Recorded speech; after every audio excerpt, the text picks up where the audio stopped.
Soalan simple lah dah. Sambil kita dengar ni, macam mana kita nak memahami 3 konsep tadi tu dengan iman tadi, dengan nilai iman tu, sedangkan iman ni hanya boleh difahami dengan khabar Macam sadiq tu. lah. Very Macam mana good. kita nak, sebab dia nampak seolah-olah satu je, lagi dua akal dengan indera tu. Macam mana kita nak memahami konsep iman? Okey. Bila kita bahas berkenaan dengan hari kiamat, tak berlaku lagi. Tak nampak lagi. Syurga dan neraka, malaikat, jin. Okey, malaikat dan jin kita tak boleh masukkan lah sebab ada orang claim dah nampak malaikat, kan? Maksud dia it is observable secara indrawi. Jin pun sama. Okey, kita ambil contoh dosa pahala lah. Dosa pahala ni pun adakah dia benda real ataupun dia benda maknawi? Kan, kita buat jahat. Sebab tu Syekh Buti sebut dekat akhirat kejahatan tu akan diberikan jasad. That means mungkin dia akan ditukar bentuk dia. Daripada perkara maknawi dijasadkan supaya kita boleh nampak depan mata kita. Tapi hakikat dia apa, boleh tak kita kata dosa ni ada jasad sebenarnya? Kita tak tahu. Yang kita faham di dunia ni benda baik, benda salah, benda maknawi. Dia bukan benda kita boleh pegang, boleh nampak, boleh bau. Tapi tak mustahil untuk Allah memberi gambaran jasadi supaya kita nampak dengan mata kepala kita sendiri. Tapi gambaran itu tidak bermaksud hakikat dosa itu adalah jasad. Doesn't necessarily mean so. Syurga dan neraka, Nabi dah pernah nampak. Allah Subhanahu Wa Taala bukan jasad. Allah bukan jisim. Tapi boleh dilihat tak? Boleh dilihat. Boleh dilihat. Allah Subhanahu Wa Taala boleh dilihat. So ada boleh dekat situ. Dan ada sokongan daripada wahyu mengatakan kita akan melihat Allah Subhanahu Wa Taala. Nampak tak? Ada sokongan wahyu, ada sokongan akal kepada kewujudan Allah Subhanahu Wa Taala, dan juga ada sokongan indrawi. Boleh dilihat. Cuma dah lihat atau belum lihat, itu walaupun ada ulama yang kata ada manusia yang dah melihat Tuhan, tapi benda tu satu pegangan yang syaz lah. Apa nak panggil syaz dalam bahasa Melayu? Pandangan ganjil lah. Dia kata Nabi telah bertemu Allah Subhanahu Wa Taala. Ada kata Nabi belum bertemu Allah. Ibn Abbas kata Nabi telah bertemu Allah. Kata Aisyah kata Nabi belum bertemu Allah Subhanahu Wa Taala. Tapi yang penting kita tahu boleh dilihat. Boleh dilihat. Dan kita dapat keyakinan tu daripada wahyu. Selain perkara itu, okey. Qada qadar. Qada qadar adalah satu perkara yang kita tidak boleh cerap dengan indera kita. Sebab hakikat dia sendiri bukan benda yang jasadi. Dia tak termasuk dalam observation. Betul? So mungkin saya perincikan lagi kenyataan saya tu. Perkara-perkara yang tidak termasuk dalam perkara yang boleh dicerap oleh indera, memang dia tak boleh dicerap oleh indera. Tapi kenyataan kebenaran itu datang daripada wahyu dan datang daripada akal. Okey? Saya perincikan lagi lah.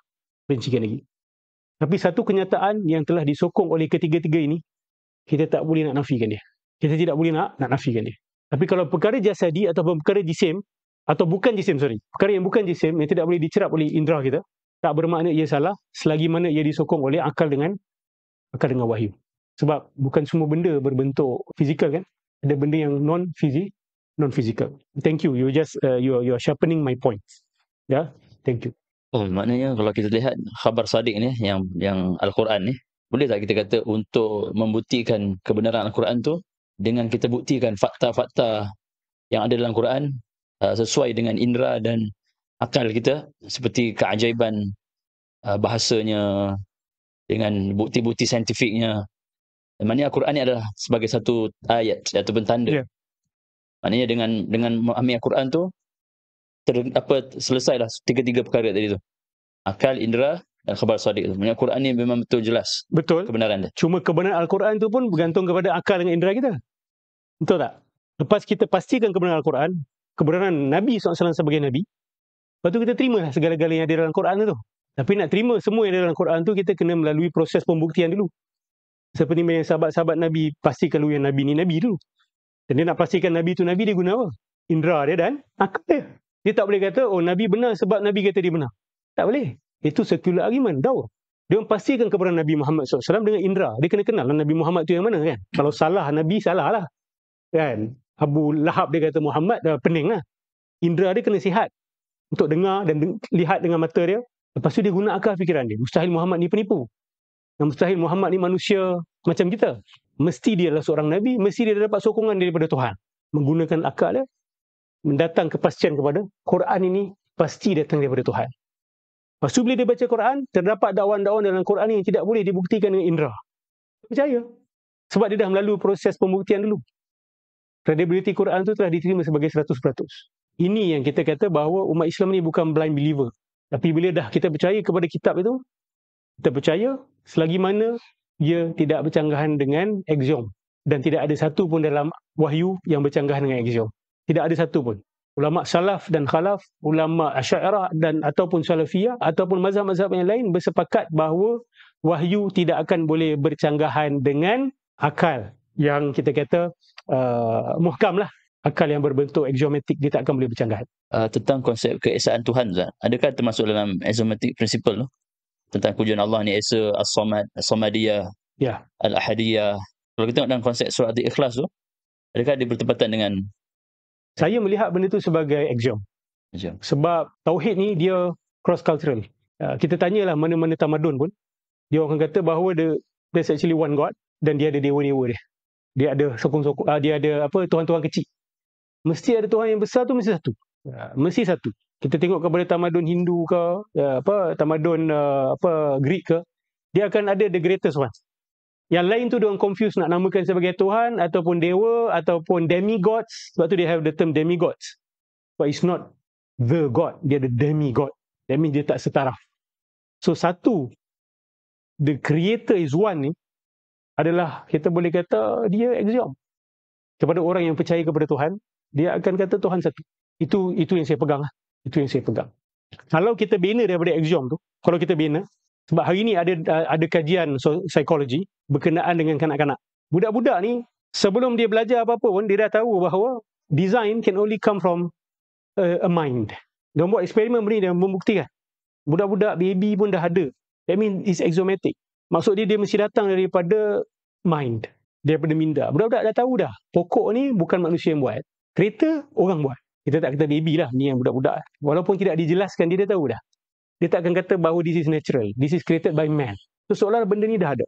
Lepas tu kalau kita build on that, kita go further, designer ataupun alam yang ada harmoni ni, mesti datang daripada satu sistem kan. Mesti datang daripada satu. Keharmonian alam ni adalah bukti kepada tauhid juga. Sebab kalau ada banyak Tuhan, kan ustaz-ustaz kita biasa cerita, ustaz Tuhan ni nak jadikan hujan, Tuhan ni kata tak nak hujan, akan berlaku chaos. Dan chaos tak berlaku, menunjukkan ada satu sistem, satu sustainer, satu creator. Kalau dia kata, oh, Tuhan-Tuhan ni ramai tapi bersepakat untuk bagi tugasan. Yang ni jaga langit, yang ni jaga laut. Dan ini sebahagian manusia percaya benda-benda ni. Tapi persoalan dia, kalaulah setiap Tuhan menciptakan berbeza-beza, akhirnya, in the end of the day, ada satu sistem sahaja. That means Tuhan-Tuhan ni, dia kena sepakat untuk buat satu sistem yang mengharmonikan semua. Ini dipanggil sebagai Dalil Tamanuk. Dalam ilmu kalam, Dalil Tamanuk ni, there's a possibility that God A punya desire ditahan oleh God B. That in itself proof yang God A bukan Tuhan. Sebab Tuhan dia mesti all powerful. Kehendak dia tidak boleh ditahan oleh mana-mana pihak. Kalau di sana ada possibility sahaja bahawa kehendak Tuhan A tidak boleh berlaku sebab Tuhan yang lain-lain tak setuju, maka A bukan Tuhan dan semua bukan Tuhan. Sebab mereka semua boleh ditahan kehendak mereka.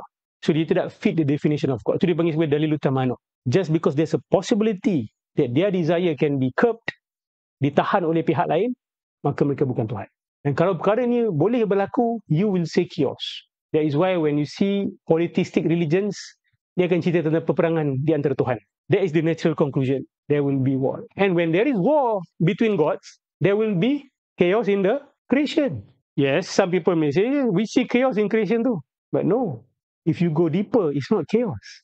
It's harmony. Ya, ada volcanic eruption, ada earthquake. Tapi itu semua berlaku menunjukkan semua mengikut pada sistem fizik yang sama. Kan? Secara zahir nampak macam ada chaos. Tapi tak. Volcanic eruption mengikut sistem fizik yang sama. Earthquake mengikut sistem fizik yang sama. Sistem sama. Apparent nampak chaos. Nampak. Tapi sistem sama. Kat situ menunjuk oneness. Kesatuan. The system is one. Therefore the creator is one.